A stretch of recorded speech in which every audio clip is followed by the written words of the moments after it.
4 semi व्यास और 1.4 centimetre 2.4 semi ऊंचाई और 1.4 सेंटीमीटर व्यास वाले एक ठोस बेलन बना दिए हैं से, यानी इसी में से उसी ऊंचाई, इतने ऊंचाई और उसी व्यास यानी यही व्यास वाला एक शंक्वाकार खोल, शंक्वाकार या शंकु के जैसा शंक्वाकार खोल काट लिया जाता है। इसको काट करके निकाल लिया जाता है, ये खोल हो गया अंदर से। तो बचे ठोस का एरिया, सब जो बच रहा है इसका कुल पृष्ठ क्षेत्रफल ज्ञात करें।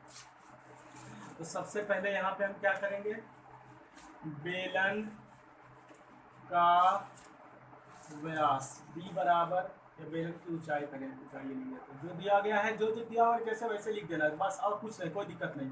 बेलन की ऊंचाई h बराबर 2.4 सेंटीमीटर,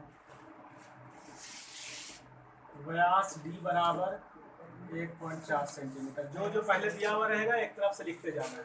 व्यास जब 1.4 है तो त्रिज्या हो जाएगा 0.7, क्योंकि 14 पे आधा 7, एक अंक के बाद दशमलव, ये हो गया। अब इसमें से क्या है, चूंकि बेलन से एक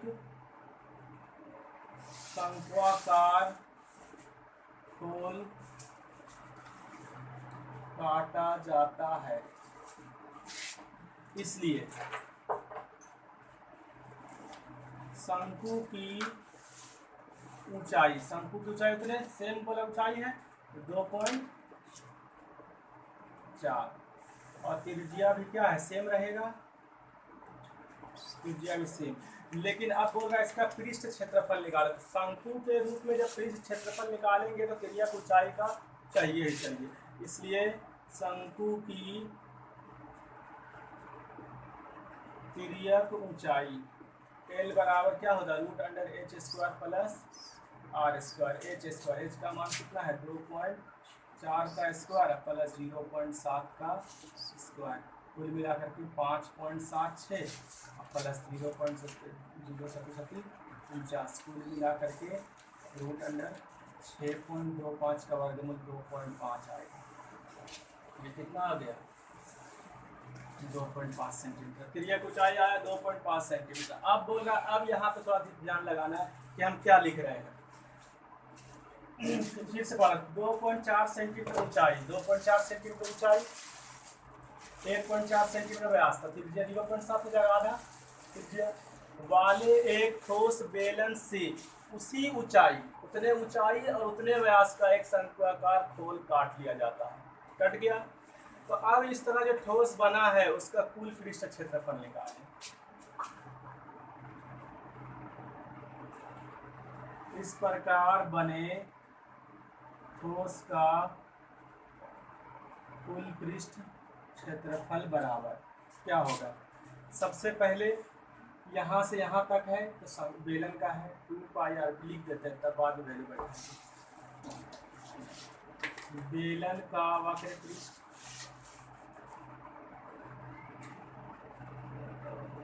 प्लस यहाँ से यहाँ तक बाहर जो पेंट करेंगे तो होगा बेलन का वक्र पृष्ठ। ये तो कटा हुआ, ये तो खाली है, तो अंदर ये शंकु के रूप में यहाँ से यहाँ तक है ना, याद पतला है, धीरे धीरे बढ़ते यहाँ तक ही आ गया, तो ये हो रहा है शंकु का वक्र पृष्ठ। शंकु का वक्र पृष्ठ इतने में भी पूरा नहीं हुआ, अभी हुआ यहाँ से लेकर यहाँ तक, और ये अंदर वाला ये वाला, अब ये वाला इतना होने वाला, ये तो पूरा सा झापा हुआ है ना, तो इसका क्या होता है आधार का क्षेत्र, गोल है पूरा वृत्त के जैसा गोल है, तो वृत्त या आधार एक ही बात है, आधार का क्षेत्र। अब बेलन का वक्र पृष्ठ होता है 2πrh, शंकु का होता है πrl, और इसका होता है आधार का क्षेत्रफल का πr²। ये रहा।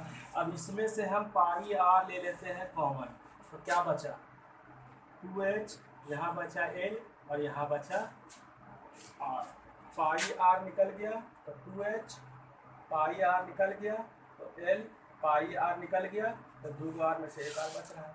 अब हम वैल्यू बैठाते हैं, पाई के बदली 22/7, r के बदली 0.7, 2 के बदली 2 और h के बदली 2.4 प्लस l के बदली 2.5, l के बदली 2.5 प्लस r के बदली 0.7। अब ये 7 और ये 7 काटेगा 0.1 से, तो कितना हो जाएगा? 22 को 0.1 से गुना करेंगे तो 2.2, 24 गुना 48 प्लस 2.5 प्लस 0.7। अब 2.2 गुना इधर कितना हो रहा है? 8 7 15 5 20 के 0 बाकी 2 2 2 4 4 4 8, 22 8 ही 176 यानी 17.6 सेंटीमीटर स्क्वायर हो गया आंसर। बस मेन है इसमें क्या बोल रहा है उसके अनुसार चित्र बना। ग्राफ बना के नहीं हल करेंगे तो भी सही है, कोई दिक्कत नहीं, लेकिन ग्राफ बनाने से ये होता है कि ध्यान में आ जाता है कि कहाँ कहाँ से क्या हो रहा है। अब हमको ये नहीं बोल रहा था कि बेलन का वक्र पेज निकाले, शंकु का वक्र पेज निकाले या आधार कार्ड निकाले, हमको इसके अनुसार क्या मिल रहा है उसका एक फॉर्मूला बैठाना पड़ेगा। तो ये जो बना हुआ है ये चित्र के अनुसार प्रश्न के अनुसार बना हुआ चित्र। अब इसमें से बोल रहा है इसका पूर्ण पृष्ठ क्षेत्रफल निकाले। कुल पृष्ठ क्षेत्रफल, कुल पृष्ठ कैसे होगा? यहाँ से यहाँ तक बेलन, यहाँ से यहाँ तक शंकु, ये तो कटा हुआ निकला हुआ है ना, तो इसका नहीं करेंगे, लेकिन ये तो है, इसका क्या होता है? आधार कार्ड। अब जो फॉर्मूला होता है सबका बैठा करके हल किया, आंसर कितना है? 6 आया। उस बड़े से बड़े लंबवृत्तीय शंकु का आयतन ज्ञात कीजिए। किसका आयतन निकालना है? शंकु का। कैसे बन रहा है? लिखा हुआ, जो उस घन में से काट कर बनाया जा सकता है। घन में से काट के बनेगा। कौन सा घन? जिसके प्रत्येक किनारे की लंबाई 28 सेंटीमीटर। घन के किनारे की लंबाई कितना है? 28 सेंटीमीटर है। अब इसको काट करके क्या बनेगा? काट करके बनेगा शंकु। तो शंकु बनाने के लिए कैसे काटेगा? इस तरह से काटेगा। सबसे बड़ा यही काटता है, इससे बड़ा कहीं पर नहीं निकलेगा।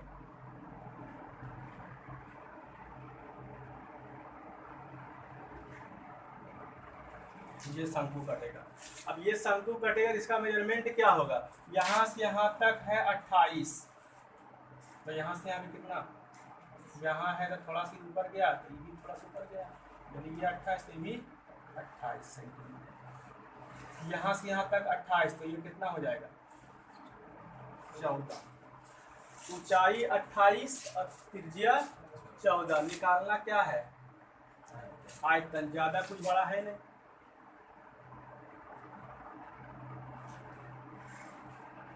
घन का किनारा बराबर 28 सेंटीमीटर। चूंकि घन को काट कर शंकु बनाया जाता है, इसलिए शंकु की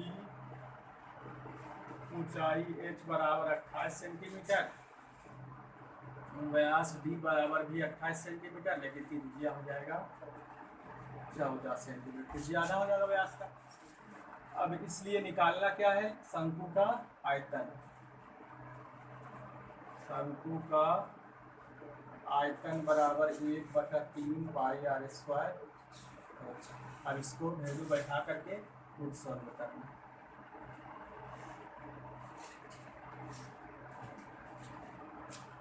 शीशे के एक ठोस गोले, क्या बोल रहा है वही हिसाब से करें। शीशे के एक ठोस गोले जिसकी त्रिज्या 8 सेंटीमीटर बना देना है।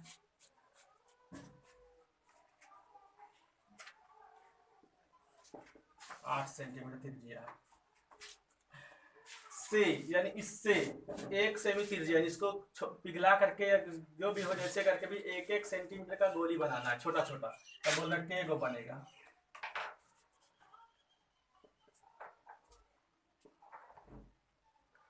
बोला कितनी गोलियां बनाई जा सकती। तो संख्या निकालने में जब भी निकलता है तो हम बता चुके हैं तुम लोग को कि बड़ा वाला से छोटा वाला में भाग लगा देना, हो गया बस, और कुछ नहीं। जब भी गिनती निकाल कितनी का जब आंसर देना हो ना तो यही करते हैं। बड़ा वाला से छोटा वाला के गो बनेगा। अब तुम लोग से हम बार बार हम बताते हैं कि 100 रुपया जमा किए, इसमें से 10-10 रुपया करके के गो निकलेगा, तो क्या करेंगे? भागा ही करेंगे ना। 10 गो निकलेगा 10-10 रुपया का। तो उसी तरह से 8 सेंटीमीटर वाला है और 1 सेंटीमीटर वाला बनाना है, तो के ठो बनेगा। तो डायरेक्ट भागा नहीं लगता, आयतन से भागा लगता है। इसका आयतन और इसका आयतन निकाल के अलग अलग दोनों को भागा लगा देना, हो जाएगा।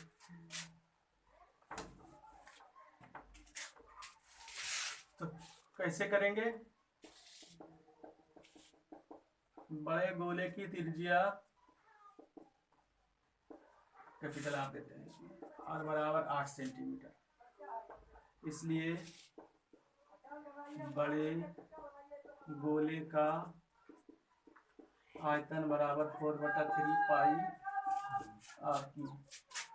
तो कितना हो जाएगा 4/3 पाई और गुना 8 पर पावर 3, 4/3 पाई और गुना 8 पर पावर 3 कितना 64, 64 512, इतना सेंटीमीटर क्यूब आया है इसका आयतन।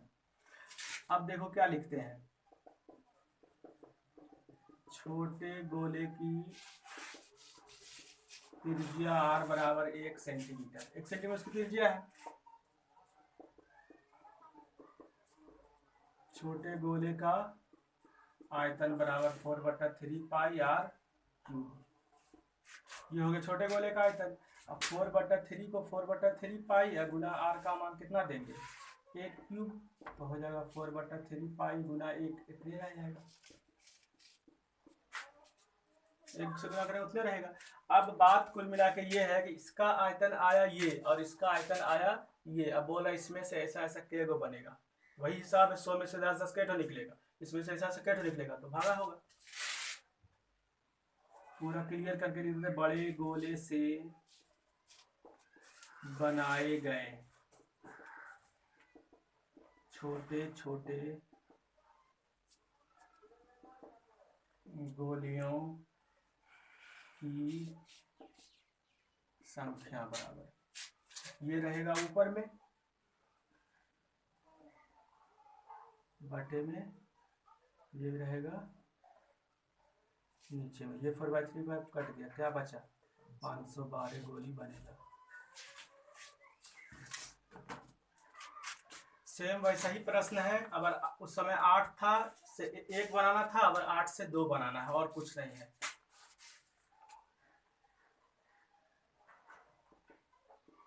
आठ सेंटीमीटर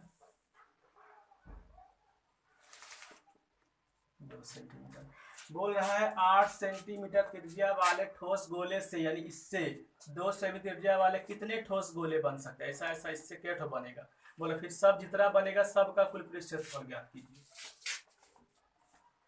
तो क्या करेंगे फिर वही हिसाब से, बड़े गोले की त्रिज्या, बड़े गोले की त्रिज्या आर बराबर 8 सेंटीमीटर, इसलिए बड़े गोले का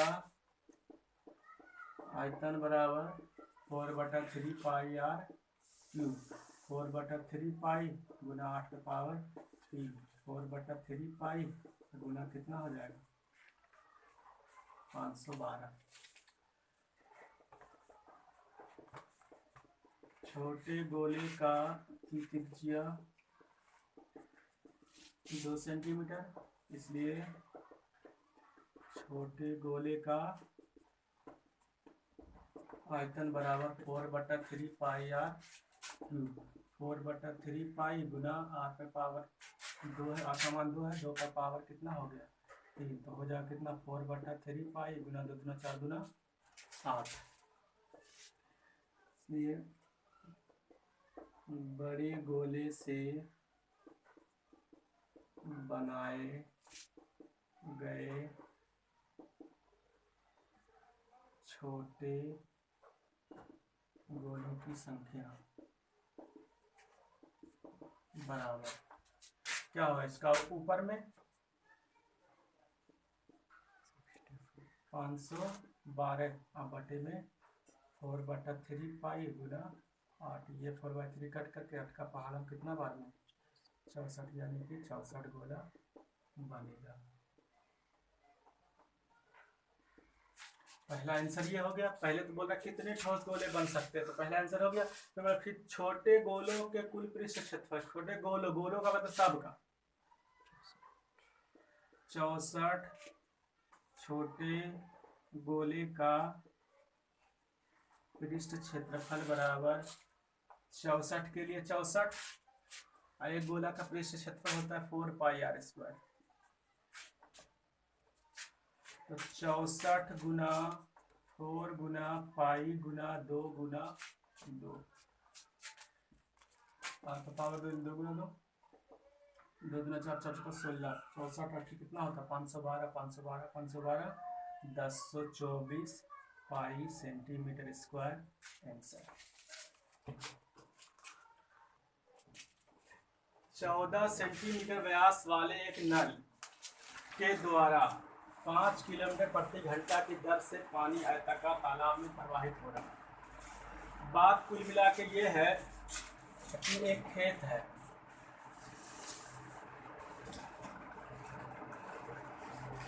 काम करते हैं, खेत को इस प्रकार से बनाते हैं।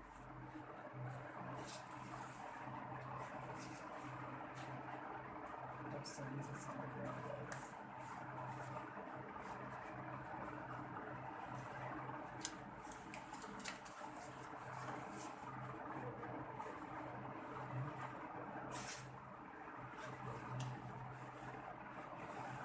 खेत की लंबाई बता रहा है 50 मीटर और चौड़ाई बता रहा है 44 मीटर।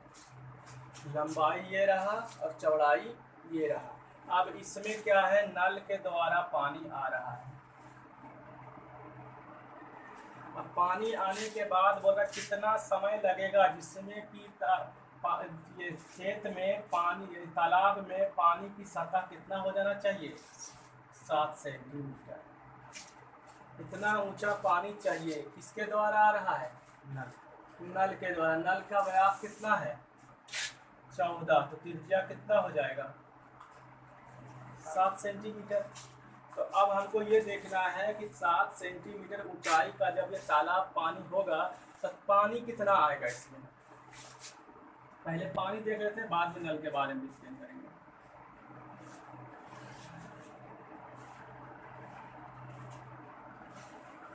तालाब की लंबाई बराबर 50 मीटर, चौड़ाई बराबर 44 मीटर। पानी की सतह की ऊंचाई h बराबर 7 सेंटीमीटर। बात यहाँ पे खत्म नहीं हो रहा, ये सेंटीमीटर और ये दोनों मीटर, तो हल तो नहीं होगा। चाहे तो इसको भी सेंटीमीटर बदली कर दे या फिर इसको मीटर बदली कर दे, सेंटीमीटर इसको मीटर बदली करे या इसको सेंटीमीटर बदली करे, दोनों में से किसी को बदली करना पड़ेगा। तो इसी को बदली कर दे। 1 मीटर में 100 सेंटीमीटर, 50 मीटर में 50 सेंटीमीटर, 44 मीटर में 44 सेंटीमीटर। इसलिए तालाब में पानी का आयतन, तालाब में पानी का आयतन क्या फॉर्मूला, तालाब यानी कैसा है, घना पे जैसा है, तो क्या फॉर्मूला होता है LBH। L का मान 5000, B का मान और H का मान। इसको चाहे तो गुना कर दे या फिर ऐसे रहने दें, कोई दिक्कत नहीं, ऐसे गुना ही कर देते हैं। 7 5 35, 35 में 70 में 140, 140 0 4 5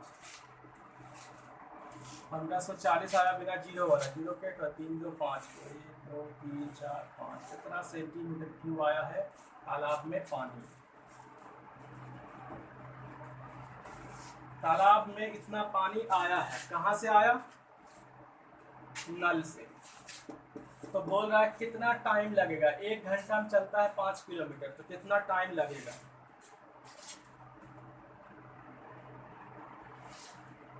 नल का व्यास D बराबर 14 सेंटीमीटर, तो R बराबर 7 सेंटीमीटर।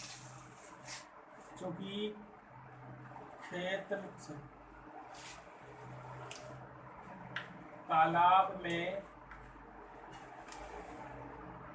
पानी नल द्वारा जाता है, तालाब में पानी किसके द्वारा जाता है, इसलिए नल द्वारा बहे गए पानी का आयतन, इसके द्वारा नल द्वारा बहे गए पानी का कितना होगा, जितना तालाब में गया उतना पानी।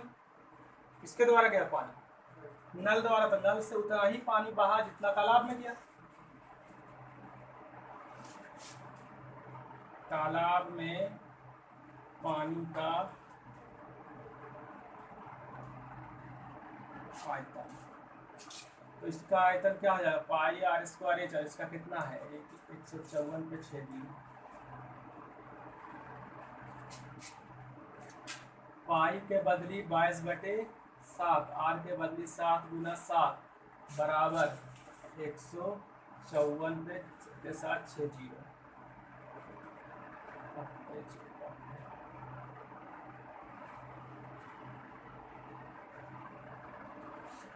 अब ये 7 और ये 7 कैंसिल। अब h बराबर कितना हो जाएगा, 154 के साथ 6 जीरो और बटे में 22 × 154। ये 154 कट जाए 1 से, कितना बचेगा, ये 10 लाख। 10 लाख सेंटीमीटर आया क्या।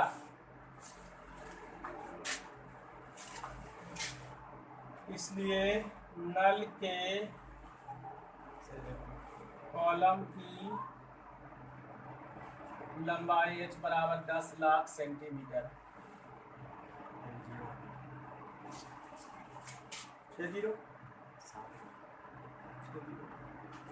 10 लाख सेंटीमीटर, तो 1 लाख में होता है 1 किलोमीटर, तो 10 लाख में 10 किलोमीटर। 1 लाख में 1 किलोमीटर, 1 लाख सेंटीमीटर में, तो 10 लाख किलोमीटर, 10 लाख सेंटीमीटर में 10 किलोमीटर, समझ रहे हो। 1 लाख सेंटीमीटर में 1 किलोमीटर, तो 10 लाख सेंटीमीटर में 10 किलोमीटर, 10 किलोमीटर लिख दिए। अब चाल क्या है पानी का, पानी की चाल बराबर 5 किलोमीटर पर आवर। बहना है 10 किलोमीटर और 1 घंटा कितना चल रहा है, 5 किलोमीटर, कितना टाइम लगेगा। लगा समय बराबर दूरी बटे चाल, यानी कि 2 घंटा। एक बार इसको फिर से समझना। 14 सेंटीमीटर व्यास वाले एक नल के द्वारा 5 kilometre per hour, 5 kilometre per hour की दर से पानी आयताकार तालाब में प्रवाहित हो रहा है। अब तालाब का मेजरमेंट देख लो। तालाब 50 मीटर लंबाई का है, 44 मीटर चौड़ाई का है और इसमें पानी कितना ऊंचा चाहिए, 7 सेंटीमीटर। तो टोटल पानी कितना हो गया, लंबाई चौड़ाई ऊंचाई लेके। लंबाई देखो 50 मीटर, तो 50 मीटर लिखे थे, 1 मीटर में 100, तो 50 मीटर में 50 44 मीटर में 4400 सेंटीमीटर, और ये तो 7 ही सेंटीमीटर है। अब टोटल आयतन कितना हो गया पानी का, 154 पे 6 जीरो, 15 लाख, 1 करोड़ 54 लाख, 15 करोड़ 40 लाख, ये 15 करोड़ 40 लाख सेंटीमीटर क्यूब आया है तालाब में पानी। अब ये पानी जा रहा किसके द्वारा, नल के द्वारा। नल का व्यास कितना है 14, तो त्रिज्या कितना हो गया 7। सब पानी नल के द्वारा ही तालाब में जा रहा है, तो जितना पानी इससे बहेगा सारा का सारा तालाब में जाएगा। तो वही लिखे, नल द्वारा बहे गए पानी का आयतन बराबर तालाब में पानी का आयतन। तो तालाब में पानी का आयतन ये आया, इसका फॉर्मूला लगाए तो कट कितना है 10 लाख सेंटीमीटर। तो नल के कॉलम की लंबाई बराबर आ गया कितना, 10 लाख सेंटीमीटर। 1 लाख सेंटीमीटर में 1 किलोमीटर, तो 10 लाख सेंटीमीटर में 10 किलोमीटर। कितना लंबा जाएगा पानी, 10 किलोमीटर। और 1 घंटा कितना चलता है, 5 किलोमीटर। 1 घंटा में 5 किलोमीटर चलता है, जाना है 10 किलोमीटर, तो कितना टाइम लगेगा, 2 घंटे। अब देखो फिर से आ गया ये वर्ड, क्या लिखा हुआ है, पिघला करके का मतलब ये हुआ जो है और जो बनेगा दोनों का आयतन बराबर। पिघला करके का मतलब जितना लोहा इसमें पिघला के बना दिया वो, तो सारा लोहा तो उसी में चला गया, तो दोनों में तो लोहा सेम टू सेम, तो दोनों का आयतन क्या बराबर है। क्या क्या सो देखो, 3 सेंटीमीटर वाला एक गोला, ये रहा है गोला 3 सेंटीमीटर। पिघला कर क्या बनाया गया, 2 सेमी व्यास वाला एक कार बनाया। कार यानी कि कार तो मालूम ही है कैसा होता है, बहुत लंबा है। कितना लंबा है अभी पता नहीं है, वही निकालना है।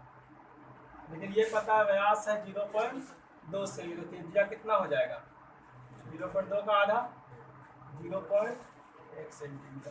तो बोल रहा है कितना लंबा बनेगा, कितना ऊंचा बनेगा तार। सामने है सब कुछ, तो यहाँ लिख देते हैं क्या, गोले की त्रिज्या r बराबर 3 सेंटीमीटर। गोला में त्रिज्या कैपिटल आप दी, उसमें स्मॉल आप देंगे। एवं तार, कैसा तार है, बेलन का व्यास d बराबर कितना 0.2 सेंटीमीटर।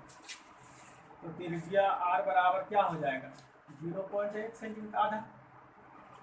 चूंकि गोले को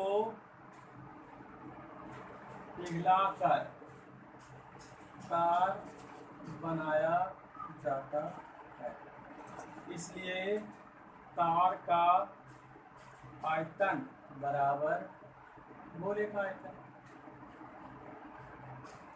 जब कभी भी पिघला करके बनेगा तो इससे ये बनेगा ना, तो एक तरफ इसका आयतन और एक तरफ उसका। कोई जरूरी नहीं है कि उसका इधर, ऐसा नहीं, किधरों रखो, ये पहले वो बाद में कोई दिक्कत नहीं, लेकिन बीच में बराबर। पहले ये लिख के वो भी लिख दो, कोई दिक्कत नहीं है। अब तार यानी किसका, बेलन, पाई r स्क्वायर h, अब ये क्या है गोला, यानी 4/3 पाई r क्यूब। पाई का वैल्यू नहीं बैठाना है, r का वैल्यू बैठा देना है, और यहाँ भी r का वैल्यू बैठा देना है, और h का मान निकाल देना है। पाई को पाई रहने देना है। हल हो करके सभी सेंड कर दोगे।